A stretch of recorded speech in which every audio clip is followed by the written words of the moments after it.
Hi, good afternoon, everyone. Lena's already done a great introduction, so I'll go straight into it. First and foremost, a little bit about the organization that I work for, Enterprise Singapore. It's actually a government agency under the family of Ministry of Trade and Industry. Our main aim is to help local enterprises build capabilities and capture new opportunities across sectors and markets and to be globally competitive. Our mission is, of course, to grow stronger Singapore enterprises by helping them build capabilities and access global opportunities. And ultimately, our vision is a vibrant economy with globally competitive Singapore enterprises. Our global network is wide-ranging. For example, we have 36 offices, 36 overseas centers across the globe in multiple different regions. So as Lena had mentioned, myself personally, I've been based in Johannesburg between 2015 to 2018 before coming back to Singapore then. So Enterprise Singapore, we are also responsible for spearheading a very thriving startup ecosystem. So just some figures here. You can see that over the last couple of years, there's been a lot of both private sector as well as public sector investment into this sector. So we've seen an increase in entrepreneur activity in tech sectors. We've seen more venture funding and even the amounts of venture funding that's going into the startups have been increasing. We've also got more incubators and accelerators, including agri-technology accelerators that have set up in Singapore over the last couple of years. And we've also got more venture capitalists coming in to make the startup ecosystem here quite vibrant. So I want to share a little bit about the trends for agri-food. So I think increasing global demand and resource environmental constraints have really put an immense strain on the food value chain. So these are really the four buckets that is contributing to the need for us to relook at how food is produced globally. First and foremost, the human population is just exploding. So the question is then, how are we going to feed the people that are not only living in rurals, but increasingly urban migration as well? Increasingly, you've got a middle class that is demanding for more nutrition and more food safety and higher food safety standards. Consumer preferences are also changing. You are seeing maybe perhaps a no meat movement or perhaps a more plant-based food sources type of movement. So then how do companies actually respond to these types of trends? The third is environmental constraints. So really, I think because of climate change, the global food yield will actually diminish decade by decade. Part of it is man-made, but also part of it is because of the way that we've actually been approaching traditional agriculture. Last but not least, actually man-made crises such as trade conflicts, the ongoing global trade tensions have also caused food prices to go into a very volatile mode as well. So this is what I've mentioned. In fact, during COVID-19, we are seeing more food supply chain disruptions and volatility in food prices across the globe. So what is the opportunity? High-tech farming and alternative proteins has become the next leap in food production innovation. Some of you may be wondering, what kind of numbers are we talking about? Well, for modern agriculture, specifically, for example, in vertical farming, that market itself is valued at close to 2 billion in 2018 and is projected to grow to 12 billion by 2026. CAGR here refers to cumulative average growth rate of double digits of 24%. Modern aquaculture. So this is really talking about things like land-based aquaculture or fish farming or aquaculture farming by using more intensive and more methods that are technology driven. So that aquaculture market size is going to grow from 135 billion to about 200 plus billion by 2025. And then lastly, on alternative proteins, so as I mentioned, part of the no-meat movement, plant-based proteins are expected to grow from a $4 billion market to something like $85 billion. So we are seeing this even in, the places that you eat, like Swenson's or certain restaurants that are offering impossible burgers, impossible meat. So as investors, they will follow where the trends are. So as consumers, if we are going into more of a plant-based type of diet, or we're going into becoming more picky in the types of food that we eat, we want to make sure that the food is able to be traced back to responsible and sustainable sources, then of course the investors will also put in money into those types of industries. So again, we're seeing a rise in venture funding as well as more and bigger notable deals in the world in terms of the investments that are going into these industries. So I want to share a little bit about the Singapore food story. So I think over the last couple of years, Singapore wants to turn our vulnerability into an opportunity. So Lena had mentioned, yes, as a country, we do import more than 90% of our food. We now want to seek to be and to seek to have an international model to be an international model and enabler of self-sustainable cities. So these are just some of the 3 goals that we aspire to. The first is to be a highly productive and resource-efficient agri-tech hub to produce safe, sustainable, and high-quality produce. The second is to be a preferred test-bedding hub to generate innovative agri-tech solutions and products that we can consume here, but also to export to the region as well as to the world. And lastly is really about you and I. It's about having a socially oriented agriculture community with strong consumer connection and trust. Why do we think that agri-tech is a promising growth sector? It's because it actually exists at the intersection of our strengths. So Singapore already has very good strengths in the chemicals industry, biologics, robotics, and manufacturing. So really, I think food production is our next high-tech, high-quality manufacturing sector. Because if you think about it, it's actually more like manufacturing of food, which as opposed to traditional agriculture that we would think about farming as.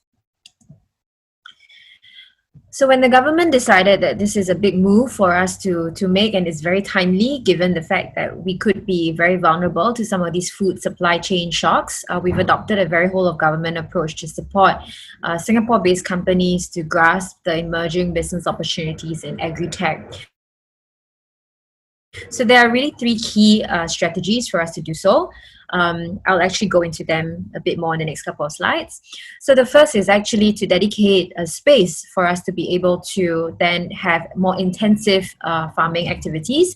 So we announced an 18-hectare agri-food tech park in Sungai Kadut to deepen commercial and innovation synergies with existing food-related industries, which will then form what we will call a Northern Agri-Food Corridor. So you would have everything from facilities and labs to be able to conduct test bedding and collaborative research to grower sites or growing sites, as well as other activities that will contribute to Singapore's agri-food tech ambition.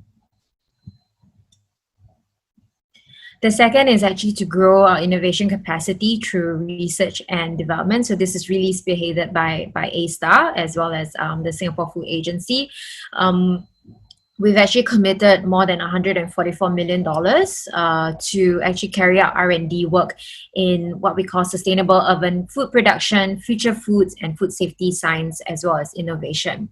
So these are just some of the areas in the boxes that they are the problem statements that we are looking for scientists, both in Singapore as well as overseas, together with the industry partners to actually try and solve.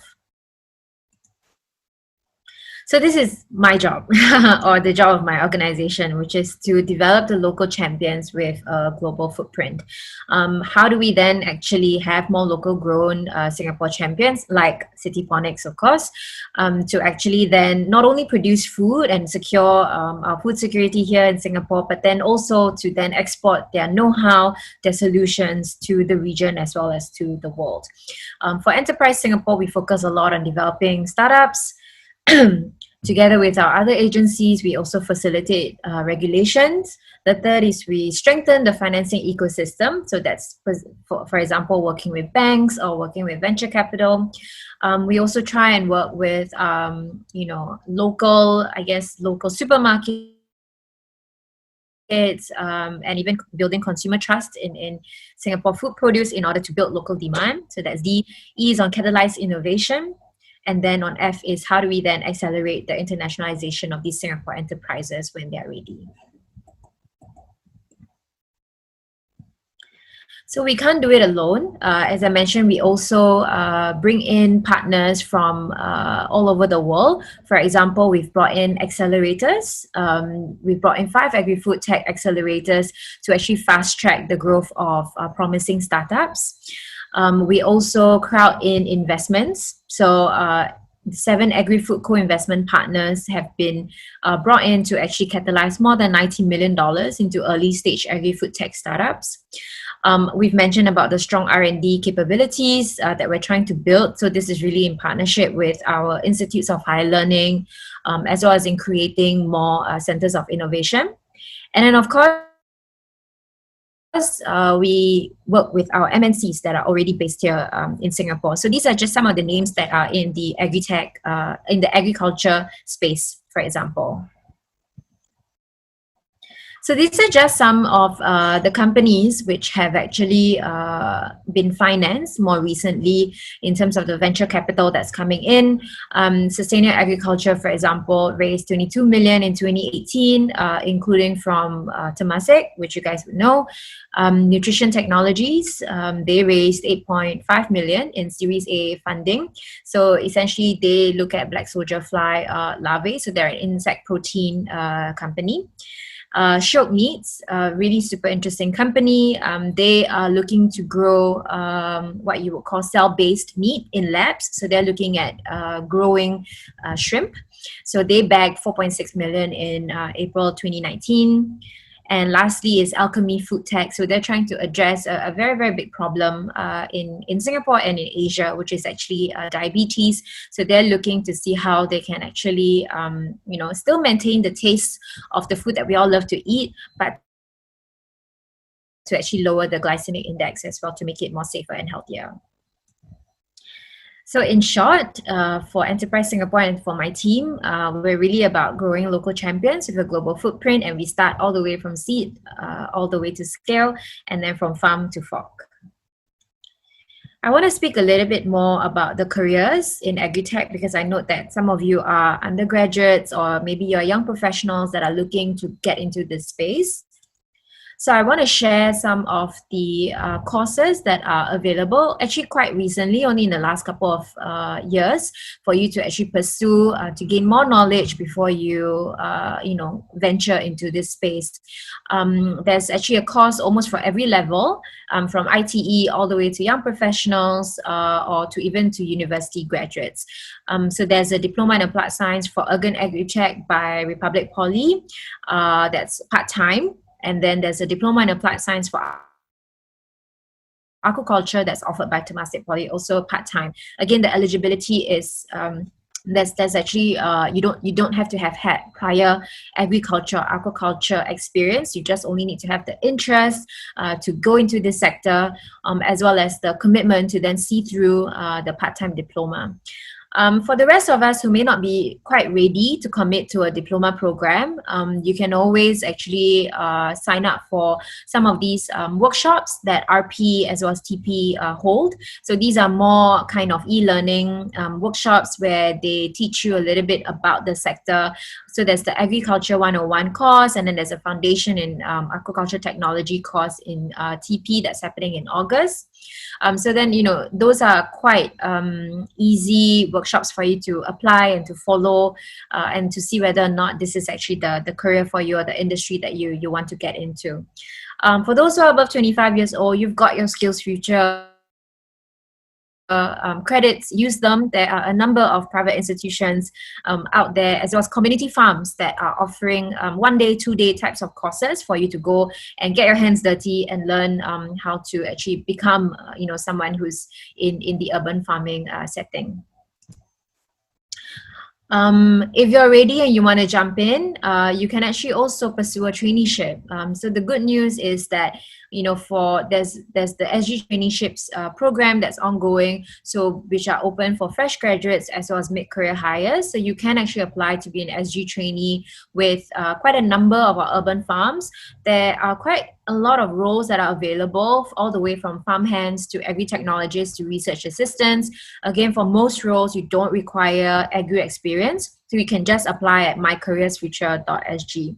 I just want to give you a quick sense of what are some of the roles. So again, if you go through them, maybe under mycareersfuture.sg, you just have to type in agriculture or farms, or any of those tag words. You'll be able to find some of these opportunities as well. So I would encourage you to do that if this is a career that you would like to get into. And of course, you will always need more locals to get into the space.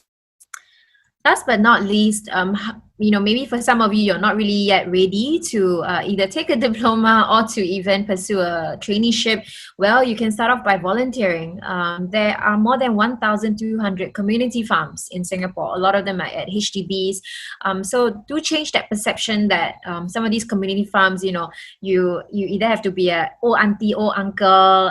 It's actually not. We are actually seeing a lot more younger people who are really keen to understand about sustainability, and I'm sure Danielle can share a lot more about the interest that she's seeing from actually younger people, from youths who are keen to understand really from seed all the way to produce, how you can actually how actually food is grown, and really the entire process, so that you have a better appreciation of sustainability and the food that you eat.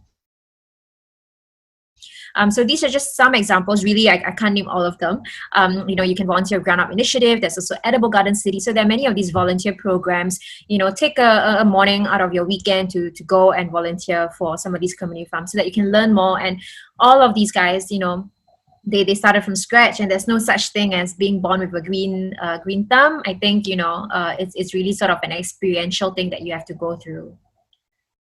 Last but not least, buy local. So a lot of us, I think, when we go to the supermarket or when we follow our parents to buy groceries in supermarkets, price is of course a concern, but at the same time, increasingly, it's very important to actually look properly as to where your food is coming from, especially your fresh produce, and where possible and when you can afford to do buy local. So there are increasingly more brands that are being stocked in our supermarkets, but you can also buy them online, like RedMart and Sasha's and some of these other online grocers, or you can go to SG Farmers Market to actually purchase some of the local produce direct from farms. So those are produced locally, and that actually even the carbon footprint on those are much, much lesser compared to buying vegetables or buying food or eggs or fish that are actually imported from overseas. So this is just some of the brands that are actually grown locally that you should consider buying the next time that you're at the supermarket.